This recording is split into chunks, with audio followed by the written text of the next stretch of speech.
Now, I'll admit, I'm a sucker for anything dog related. So when I saw Kizer came up with these ones, well, I just couldn't resist. And the materials versus the price point, that only helps sell me further. So if you're a knife and dog lover like me, stay tuned and we'll have a closer look.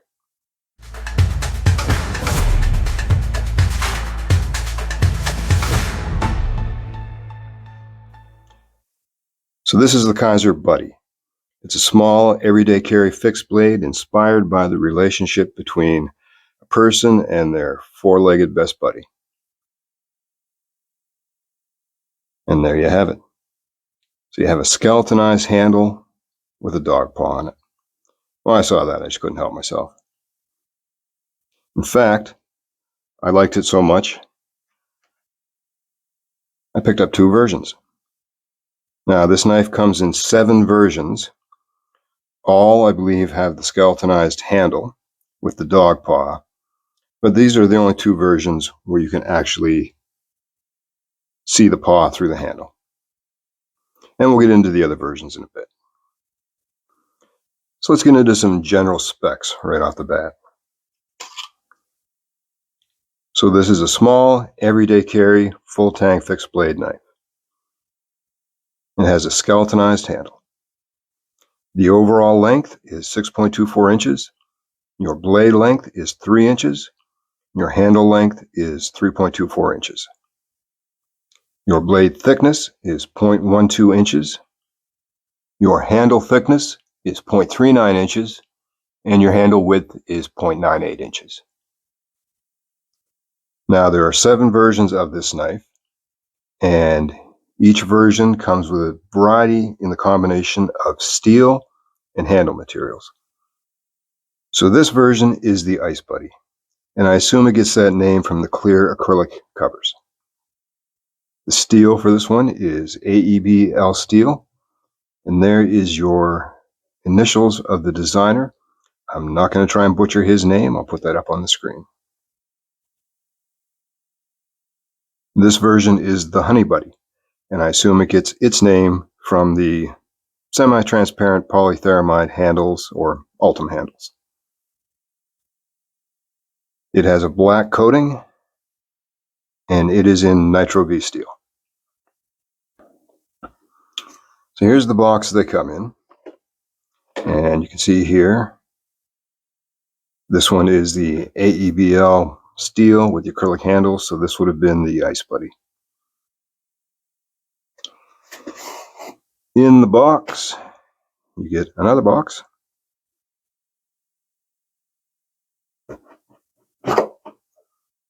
Which opens up. Your knife would lay in this plastic insert. Underneath of the plastic insert would be your sheath, and it's a Kydex sheath. Unfortunately, it's a pancake style. I would have preferred a taco style. But one thing with the pancake style is you do get more attachment points. It has a Techlock style clip.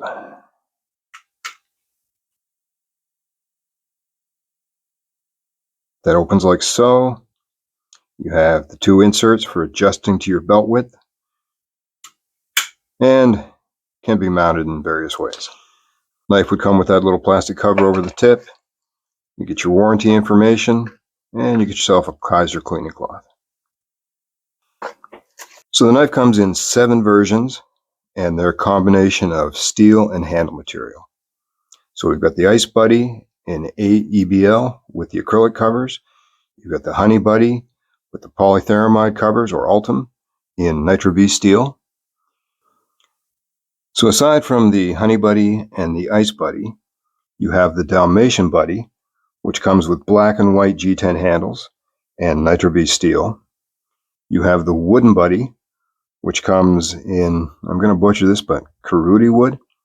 I believe that's a sub-Saharan African wood, and that's in Nitro V. You have the Grippy Buddy, which comes with micarta handles in AEBL steel. Then you have the Party Buddy, which comes in camo carbon and has 3V steel. It kind of has like an 80s theme. And then you have the Arctic Buddy, which comes with fat carbon Arctic Storm covers and S35VN steel. Your blade finishes include satin, black PVD coated, black stone wash, gray stone wash, bubble stone wash, and polished DLC. Now your weights are going to vary because you're looking at different combinations of steel and handle covers. The Honey Buddy comes in at 2.48 ounces. The Ice Buddy comes in at 2.45 ounces. The Dalmatian Buddy comes in at 2.71 ounces. The Wooden Buddy comes in at 2.45 ounces. Your Grippy Buddy comes in at 2.59 ounces. Your Arctic Buddy comes in at 2.71 ounces. And your Party Buddy, the 80s one, comes in at 2.65 ounces. So as far as the steel options, I'm just going to focus on the two I have here. Both are very comparable, the AEBL and the Nitro V. Both have very good toughness and corrosion resistance. Both are relatively easy to sharpen. The only downside is edge retention isn't going to be as great as some of your other more expensive steels. So as far as the sheath goes, you've got a nice Kydex sheath. As I said, I would prefer a taco style sheath, but the pancake sheath does give you more mounting options. Just takes up a little more space. Now, one thing I did notice between other pictures I've seen is that this hole right here doesn't have a grommet, and it did come with an extra screw, as we can see here. So I'm going to guess, and this is just a guess, that maybe there were some complaints about retention issues. So they added that screw just as maybe to tighten it a little bit, just to adjust the tension. Because I find when I take the screw off or when I crank the screw down, it does affect the retention. Comes with a Tech-Lock style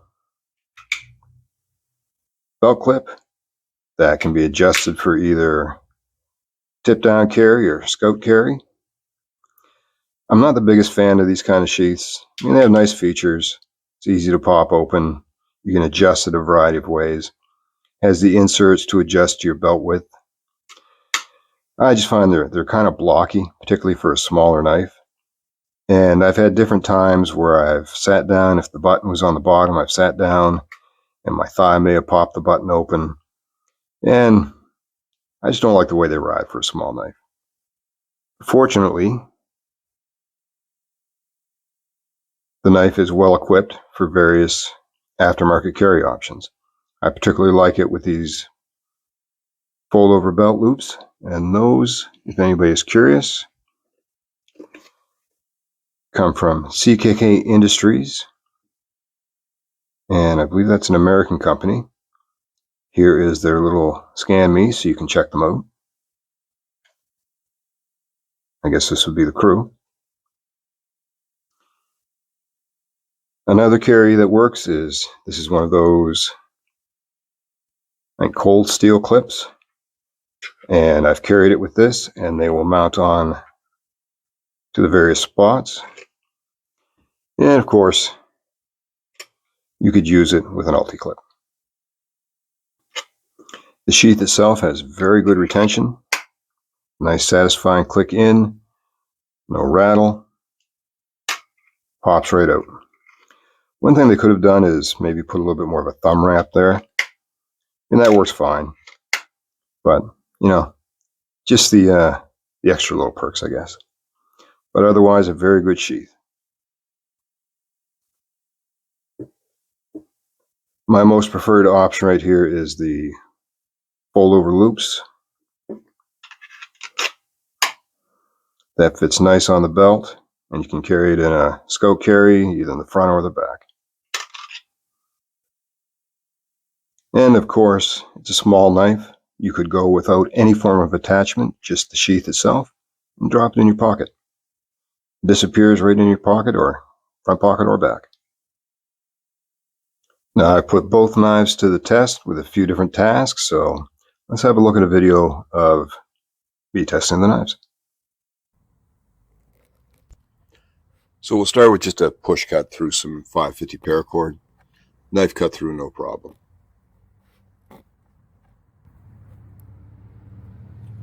And just cutting a loop, again, no problem.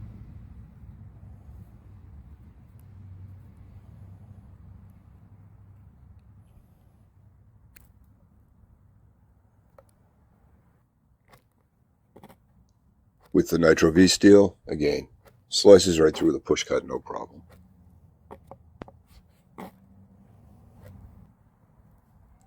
And slices right through the loop.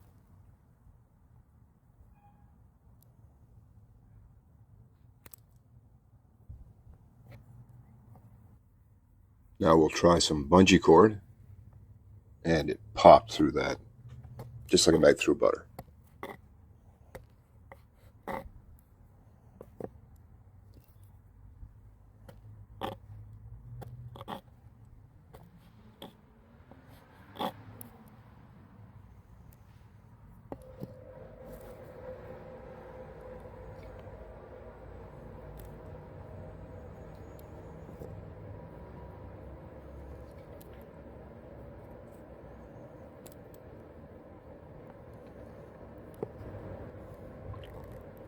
Now for something a little tougher, some lower gauge polypropylene rope. Takes a little bit more effort, but cuts through no problem.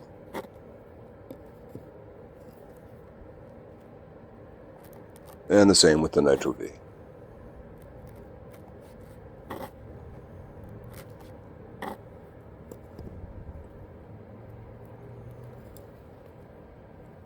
Push cut through the loop, a little more effort, but again, cuts through no problem.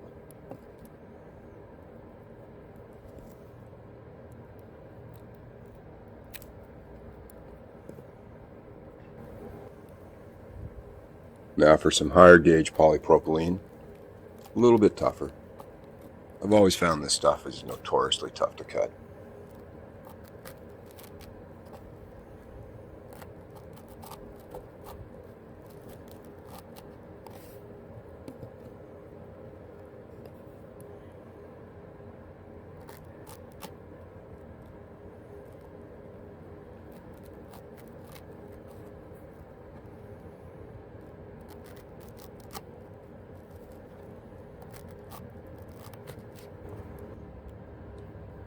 The push cut through the loop took a little bit more effort, a couple tries, but eventually cut through.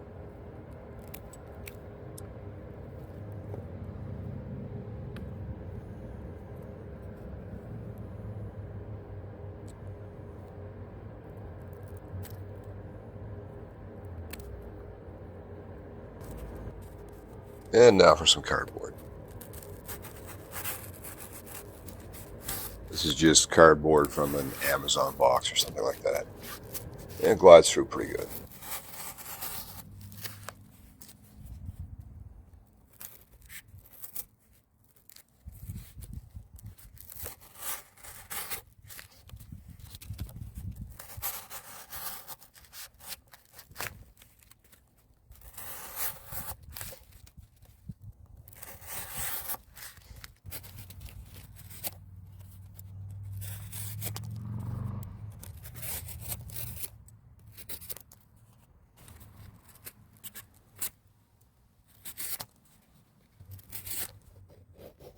And now we'll try some shavings on a piece of maple. So that's a denser hardwood. Knife had no problems and it stayed comfortable in the hand.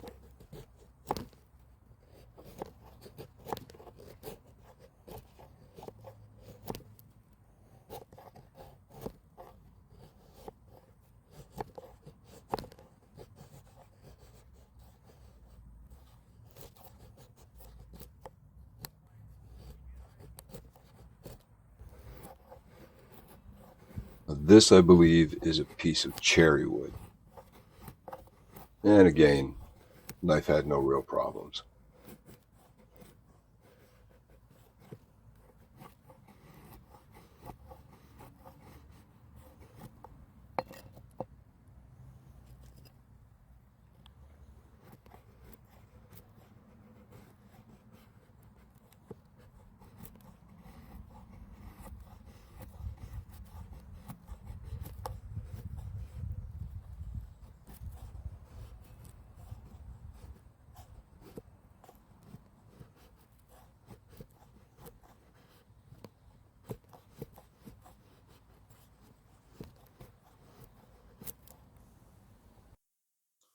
So my overall impressions.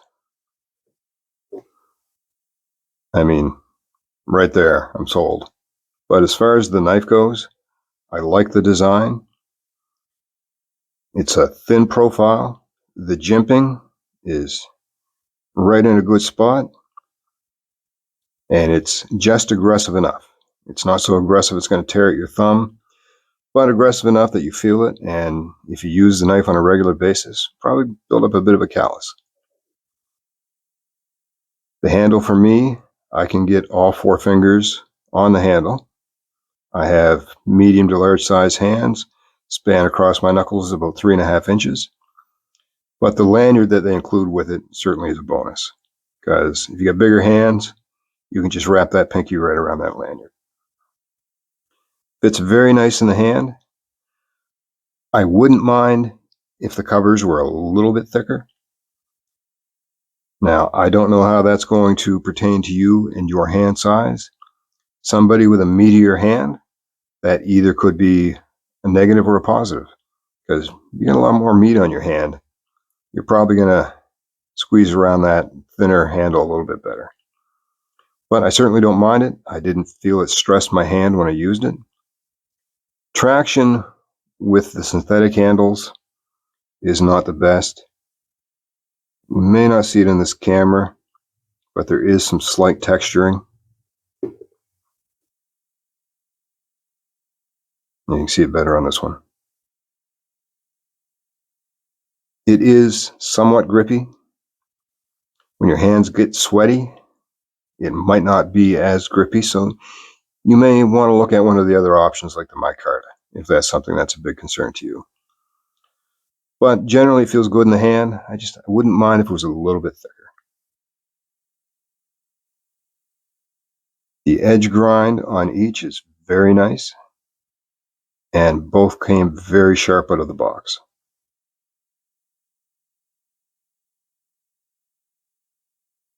You do have a small sharpening choil. Could be a little bit deeper, maybe a little bit wider, but that's certainly something, anybody with a Dremel and a bit of proficiency can adjust that. Now, I've used both knives, predominantly this one, but I've used both, and you'll see that in the testing, but both are still razor sharp.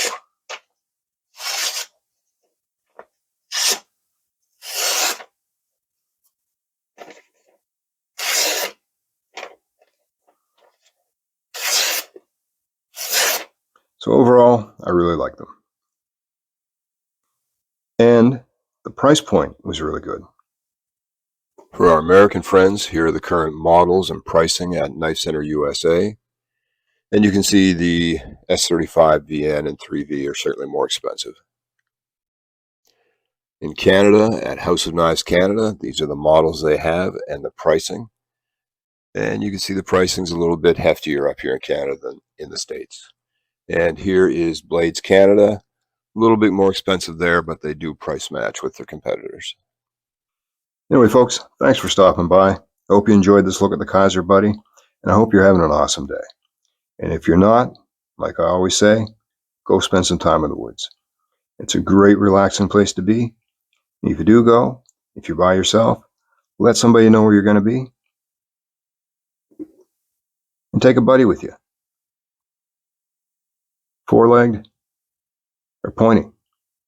Either might just come in handy. And you all take care.